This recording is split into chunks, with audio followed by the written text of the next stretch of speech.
Ready? Hey, first of all, I really want to thank all of you guys for being here. I really appreciate it. What I want you to do is I'd like you to close your eyes and I'd like you to think for a second. What is the last thing you did for someone else? Now, of course, this would count as serving because you're serving me right now, but I want you to think beyond that. What is the last thing you did for somebody else? And throughout this presentation, I want you to kind of keep that in your mind. So the first thing is, what is service? And I looked this up in the dictionary, and there was probably 30 or 40 different definitions for the word service. But my favorite definition of it was a male mating with a female, which I wanted to call the dictionary and let them know that they probably got that one wrong. The main one I want you to focus on today as service is helping, assisting, and doing work for other people. That is the main point of service. So do we really have time for others? We're so stressful, our lives are so busy, and there's so much going on that sometimes it's really hard to look out and see what we can do for other people. But there is so much time throughout the day if we do just little things. Do you want to know a secret when it comes to serving? I can tell you that serving others has positive health benefits for you. So not only are you doing something for somebody else, but you're actually receiving health benefits for it. One of the main things that it does is it lowers your stress. Now I can say that I use this one a lot when I'm having a bad day, when things are going really hard for me. If I can find a way to serve somebody else, it'll make me feel better, and it takes away my stress and lifts my mood. The next thing is that they have proven that, you have a healthier heart when you serve. People who are constantly serving others live longer and have healthier hearts. Another thing that it does is it boosts your immune system. So I found this one really interesting for the pure fact that doctors and nurses and people who work in places with sick people, nursing homes, that they really do have strong immune systems. And so I found this one pretty interesting. So the next thing I want to talk to you about is I went to a conference called The Power to Be. And one of the things in the conference, there was all these amazing, great, inspiring people that came to speak to us. And throughout all of this thing, they had done such great, amazing things. One of them had created Apple, and Steve Jobs had bought that from them. One of them had created the Rising Help, or Rising Star Help Incorporated, which was just fascinating. They'd worked, people who had worked for Facebook, people who had gone to Harvard and graduated with doctors, all of these amazing high, either political or inspirational people. And the thing that I found most interesting about all this was they all had served. They were all telling stories of service on how they got to the top, and I found that pretty inspiring. So one of our main people is Mother Teresa. Do small things with great love. She was all about serving and taking care of others. The next person I thought of was Martin Luther King. His whole life was about making things better for other people. What are you doing for others? So here's my question for you. How much of a difference do we really make? For you guys, when you think of service, what's something that you think about? Doing something for money. Helping somebody out in the grocery store. That's a good one. Tending children.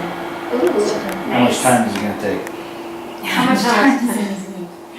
Our moms and all that they do for us. Oh, those are really, really good ones. We do make a difference. This story I found really interesting. It's called Pending Coffee.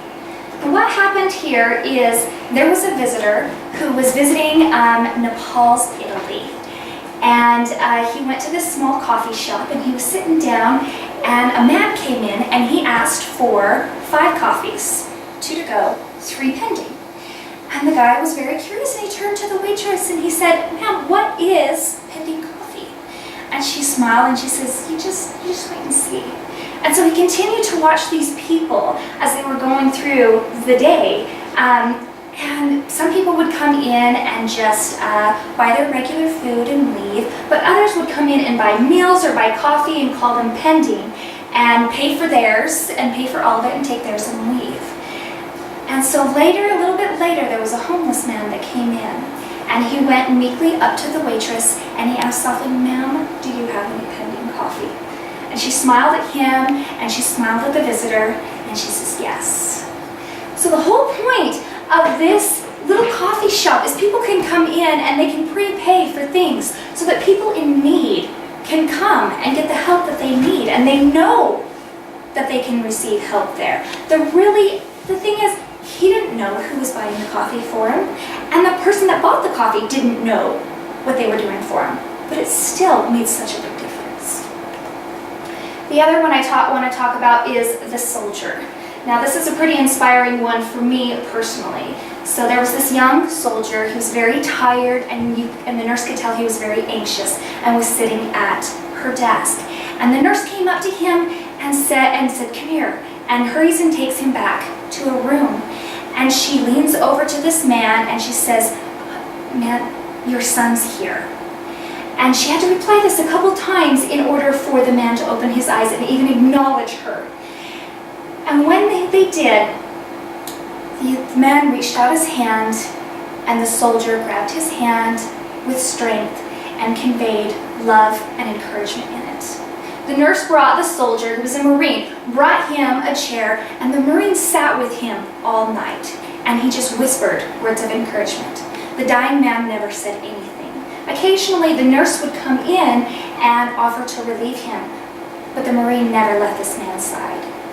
In the morning, the man finally passed away, and the Marine went up to the nurse and said, "Ma'am, who is this person?" And she goes, "Well, it's your father." He goes, "No, it's not. I've never seen this man before in my life."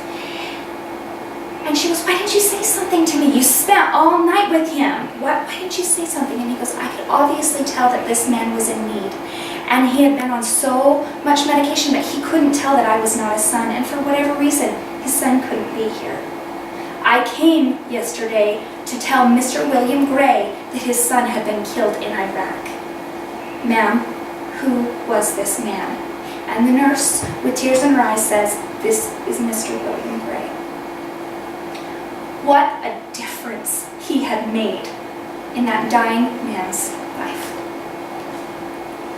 The point is, service does not have to be big. The coffee was $1, a little bit of change. The soldier, it was time. That was a great amount of time, but it doesn't have to be. It can be absolutely anything. One of the things I love is this soldier right here who lost his leg, and he goes to all the monuments and he picks up trash. It's a little thing, but what a difference it makes to the millions of people that go to these places to have it clean and look wonderful. And he is also showing his dedication for the country that he served. Another one of my favorites was this one. "I saw the meter maid coming, gave you an extra 2 hours." Again, pennies, change. What a difference this made for somebody. How much would a ticket have cost? Instead, somebody helped them out, and it probably brightened and made this person's day. It doesn't have to be big. So the next thing I want you to do is I want you to close your eyes again, and I want you to think of some way you can possibly serve another. Again, this does not have to be big. It can be letting somebody in when you're driving down the road after leaving today. It can be helping somebody out at the grocery store as a mother who is crazy with all of her kids. It can be taking a special car to your neighbor that's lonely. The little things make a huge difference. What I am asking you guys to do today is never suppress a generous thought.